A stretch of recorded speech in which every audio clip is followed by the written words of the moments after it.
Greetings fellow Decepticons, Soundblaster1987 here with the first of my series of second look reviews. This time I'll be looking back at my previous review of Galaxy Force Landbullet, aka Cybertron Crumplezone.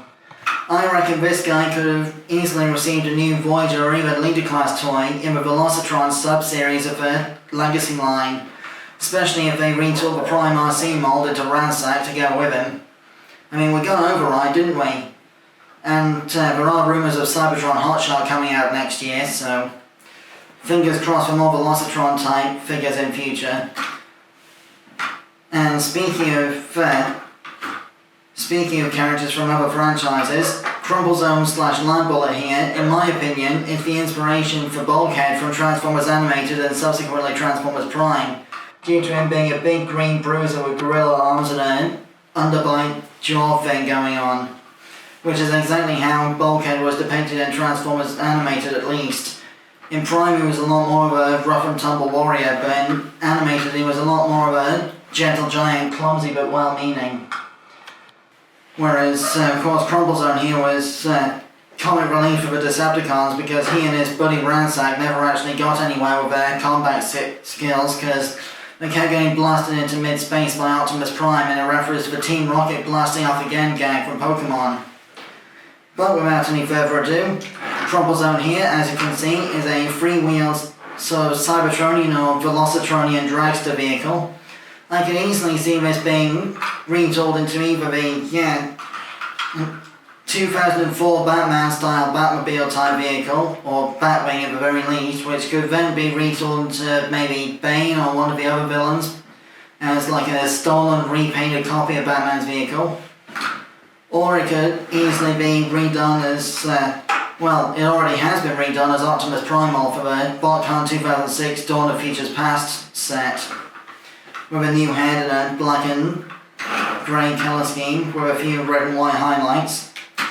But for size comparison, here we have Legacy Stunticon Drag Strip, so you can see what basically the passage of time has done to downscale the Transformers line over the years. I haven't got Ransack or Gasket to use as Galaxy Force name with me right now, but I've already done a review of the two of them together, link in the description. Now, Crumplezone's main gimmick is that he's got a cyber key slot on the back of his vehicle mode here, which I haven't got a cyber key with me right now, and my nails are not quite long enough to trick the spring-loaded mechanism, but luckily the springs are just about weak enough that I can temporarily force the mechanism like so. And, as you can see, his spring-loaded gimmick is flip-over giant shoulder cannons based on the turbines of his vehicle mode. The triggers for the missiles are these little green buttons here, which I'm not going to push because I don't want to accidentally fire them. Just fold these back for now. And when you unload the missile launchers, these little winglets pop out like so. Due to the way that Crumplezone was clearly the inspiration for animated Bulkhead, I could easily see his design being used as like a rescan version of Bulkhead in an alternate universe. And his black and orange with flames dark Crumplezone retool could easily work as a shattered glass version of animated Bulkhead. So, to transform Crumplezone to robot mode, first split the feet off the front wheel like so, bring the legs down and lock them into place. Then flip the feet up like so. Then bring the front, the cockpit area down like so. Disconnect the fists from the underside of the vehicle mode and unflip them. Bring the shoulders down with these ratchet joints here.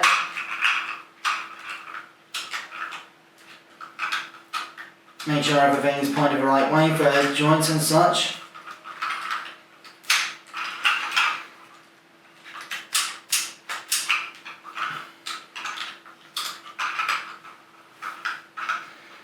Then finally what you want to do is bring the cockpit all the way down, bring the head up and swing the front wheel in on itself like so. Plug this into place, make sure the head is properly seated, and here we have Crumplezone in robot mode. For size comparison, Here we have Landbullet next to Revenge of a Fallen Buckle Ops Bumblebee.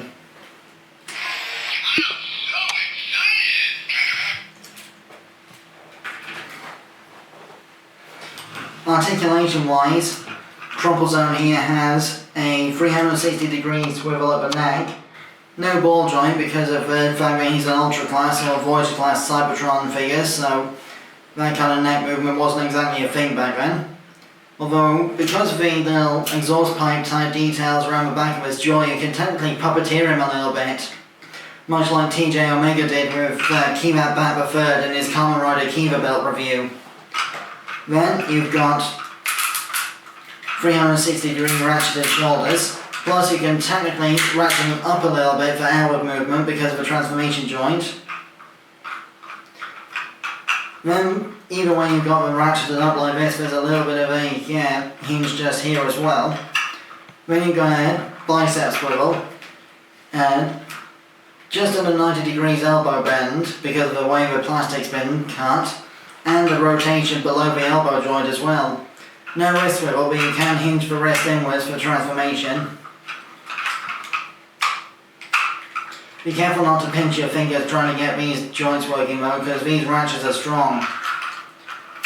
You've got a ratcheted waist swivel as well, which is not part of the transformation, which is impressive because back then they didn't intend to include non-transformation articulation all that much. Then you've got 360 degree ratcheted hips here, which obviously would be 360 degree if it wasn't for the kibble in the way. Then you've got outward movement as well, you can do the full split as Ango would say. Then there's a swivel above the knee joint and a 90 degree ratcheted knee. You can flip the foot up as well for like pointed toe kick attack, stop motion stuff. That kind of thing. So that more or less concludes my second look at Cybertron Crumplezone / Galaxy Force Landbullet. This is what he looks like with the Cyber Key weapons over his shoulders. I seriously think Hasbro ought to consider remaking this figure as some kind of alternate version of Bulkhead if they can't use Crumplezone as a character.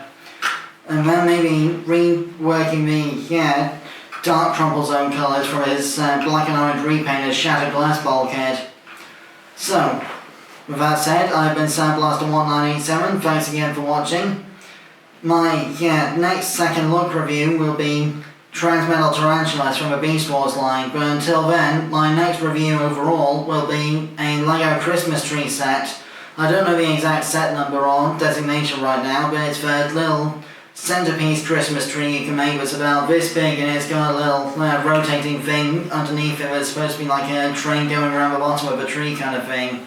So, till then, till all are one.